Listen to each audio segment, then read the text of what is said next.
to my channel. Today we are starting a new project. We are doing Eve figure from Wall-E. We are basically using Blender and Ultimaker 2 and stuff. I said stuff because I'm not sure what we are going to use in the end. Probably some kind of body fillers and paint. I don't know, let's see. In this part we are going to take a look at modeling. I'm not showing the exact modeling done here because that would probably bore everyone to death. And, but I'll give you a quick tip of how I did the modeling in Blender. Then we're going to take a look at the printing files and peek at the Cura slicing software that Ultimaker uses. I've always wanted to try 3D printing, but never had the chance to do it until I found out that in our local library there's a Ultimaker 2 basically sitting idle, so obviously I had to test it. I was actually watching Wall-E with my son the other day, and an idea occurred to me that the Eve looks pretty simple, and it's nice design, and it should transform pretty well into 3D. Obviously it's easier than Wall-E, except the levitating arms. I'm not going to do those, but anyway. So let's jump into Blender. Okay, here we are in Blender. Hopefully in the end we'll get a figure that looks pretty much like this, except in real life, and it's way cooler when it's physically there. As you can see, pretty simple modeling, nothing too fancy. Basic primitives, stretched and squashed and warped a bit with lattice. I'll show you those in a moment. We can take a look at the wireframes. I've subdivided it a couple of times and basically froze the modifiers, so that's why the density is there. And as you can see, really clean and simple geometry. I'm sure the printer will like it better than some kind of obscure weird warping mesh.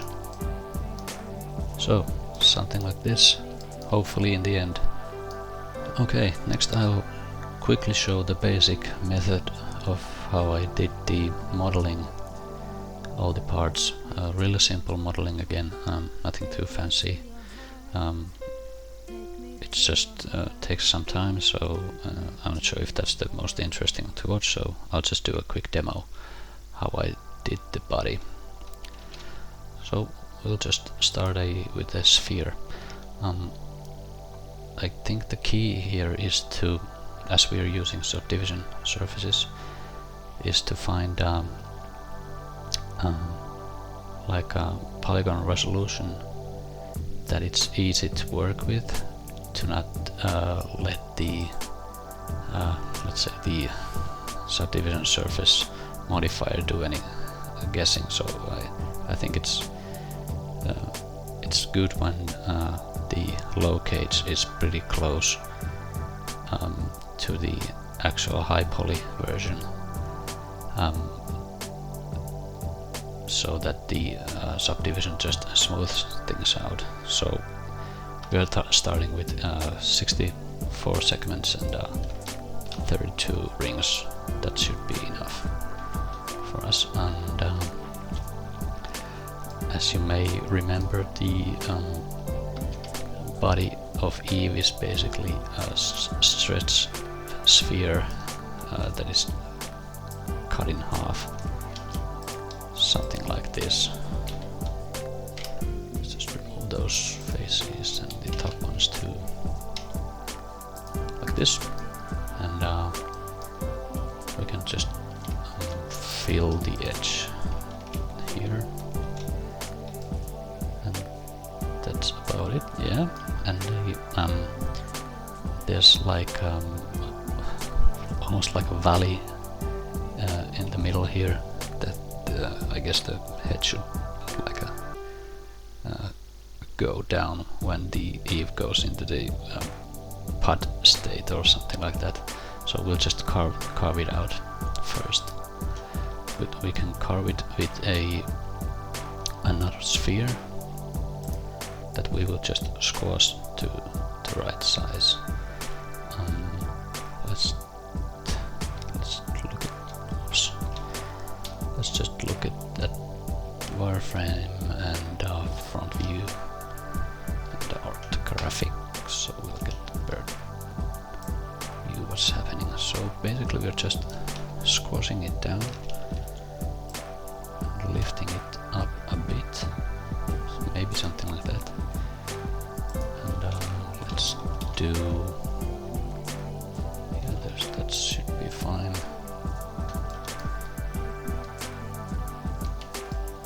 So basically we're doing a Boolean operation when we're taking the smaller sphere and just carving out the center part of the larger sphere. So basically just control minus, and there we go. We can all edit this one if you want to, but it looks to be fine. Let's just apply the Boolean. We don't need that. And there we go. Just some small cleanup there. That one edge is like a bit dodgy, so let's remove it. Dissolve edges, and then we can basically merge these or cut segments to connect these vertices here. So let's just choose faces, and I'm not sure if there's a better way to do it, but I will do it this way. So triangulate faces, there we get the connections, and just tri-stick quads, so it'll clean it up nicely. So there we go. The Eve's body is not just a straight line here, so it's kind of warping down in the front, and on the back it's like a raising up, and there's some kind of curve on the sides. That is easily done with lattice. Lattice basically is you control a mesh with another mesh. So, but I'll just show you. It's easy. We'll take lattice, and basically here we are filling the bounding box of the sphere that we are working. Something like this. It's close enough. And let's add some control points. That's probably enough. Let's see on the side.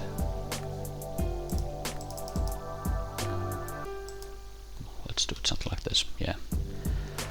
So basically, when we are moving parts here in the lattice mesh, it will reflect on those moves on the other mesh that we are driving the lattice with. So in here we just say lattice and pick the lattice object. There we go. And now when we are modifying the topology of or the geometry of the lattice, we are also controlling actually deforming the other mesh too. So I guess the Eve was something like this, can't remember exactly. When I did the modeling, I obviously had some references. You should do. References are good.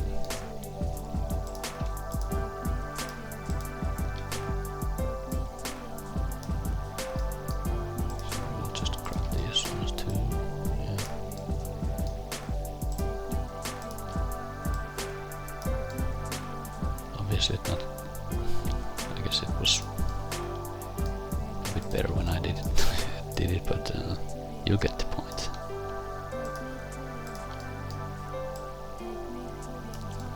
That's very close. We don't need the lattice anymore, so let's apply it and just hide it. So there we go.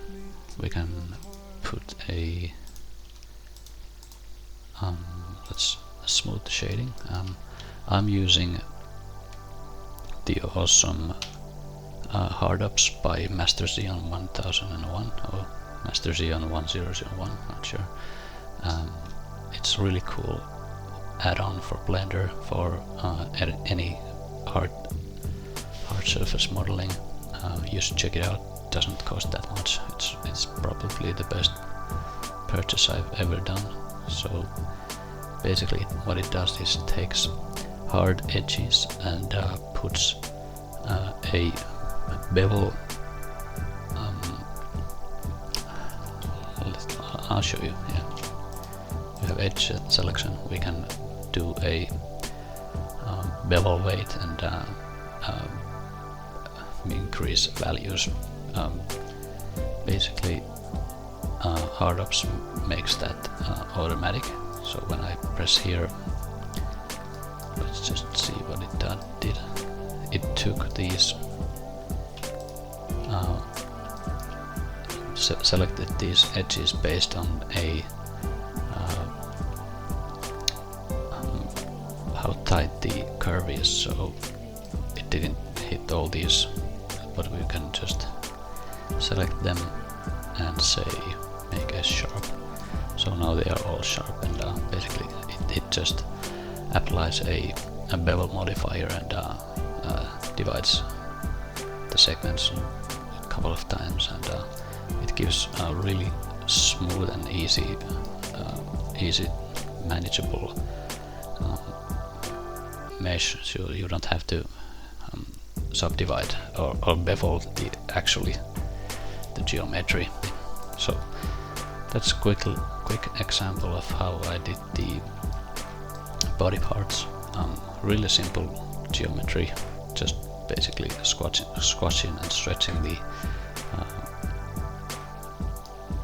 basic primitives. Yeah, let's continue. Okay, here we are in the actual work file where I have all the separate pieces ready to be exported to Cura via STL file format. I'm using Blender's own units, and basically the dimensions here tell that it's these are basically millimeters, so it's 10.3 millimeters tall, the body, and 8.5. Oh, sorry, there's a 10.3. It's 10.3 centimeters. Sorry, and 8.5 centimeters across. I turned the body upside down just to help the printer to. I'm thinking that it's printing more easily when it doesn't have to do like a concave shape when the filament could be drooping. So just in case, I just turned it around. Next we'll take a look at the hand. Basically I'm going to print this twice, obviously, and I now placed it horizontally on the ground, but I'm not really sure if that's the best way to do it, but give it a go. If the bottom comes out more wrinkly or the supports mess it up, so it's relatively hidden, and we can always clean that up with post work. Then we have the head. Again, really simple geometry. Basically it's just a sphere that I squashed and did a hole in the front and the bit of thickness. I guess it's like a millimeter or two thick. Basically here will come some electronics, two small LED matrices, and of course the screen. Let's take a look at the visor next. So here it is. I just separated the faces from the head and extruded them and flattened the bottom. My plan here is that I will do a cast of the visor and a single part cast. Never done that before, but hey, let's learn new things. And then I will do a clear resin cast of it, and hopefully I will get shiny see-through visor, or that's the plan. I'm not sure, we'll have to check it out. But these are the parts. These are all exported as a STL file and exported to Cura, and let's go check out the Cura settings. Okay, here we are in Cura. This is the software that talks with the Ultimaker actual printer. Basically this program does the slicing. Basically it's telling the printer how to print the layers. Let's take a look at some of the models. Let's just pick, like, for example, body. Boy, there you go. And it's calculating the print time there. But as I was using public printer, I didn't have the luxury of doing really fine prints, as these can take quite a while. So basically I just did the worst quality. I don't mind it because I knew that I would be doing a lot of post work to it and smoothing the surface afterwards, so at least I got relatively large sized prints out of it. So let's take a look at the my settings. I think this is the maximum. Yeah, the pop-up says that it's maximum. This is basically the layer height that the printer is doing. The smaller the number, the finer the print, but also the print will take longer. As you can see, this is the worst quality and it's still taking almost like 6 hours, but actually this could change because I think it's not the same number as actual print that I did.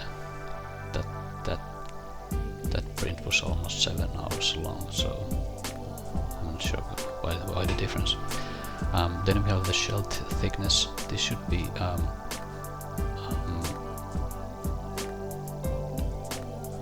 divided by the nozzle size, so it could be like 0.8 or 0.4, but I guess the best quality comes when it's multiplied by the nozzle size. Same with the thickness.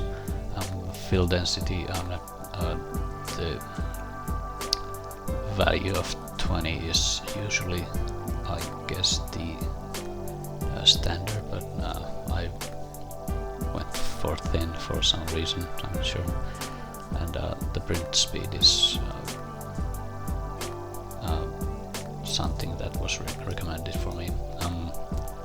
I'm using the support in everywhere, so basically it's doing supports in the places that the software thinks that it will need a support. Then we have platform adhesion type. I'm using Brim, So it basically just prints like a small plate under the model just to stop it coming loose. This is pretty cool visualization of the layers that the printer will do. I guess it will do 413 layers, and we can visualize how it's working. These are the supports here, and this is the platform adhesion that I was talking about. It basically makes like a frame for the model, and these squares are the supports that are supporting the edges there. As you can see, the model is kind of curving on the side, so the software thinks it needs support there. So that's about it. I'll show you next what the printer actually looks like. I did a 30-minute time lapse of printing the body. Yeah, I don't think it had the time to do basically something like this. It was quite slow because the print actually took 7 hours, so I'm not sure about the difference here. But any of you who haven't seen the printer, now's your chance. Let's go see.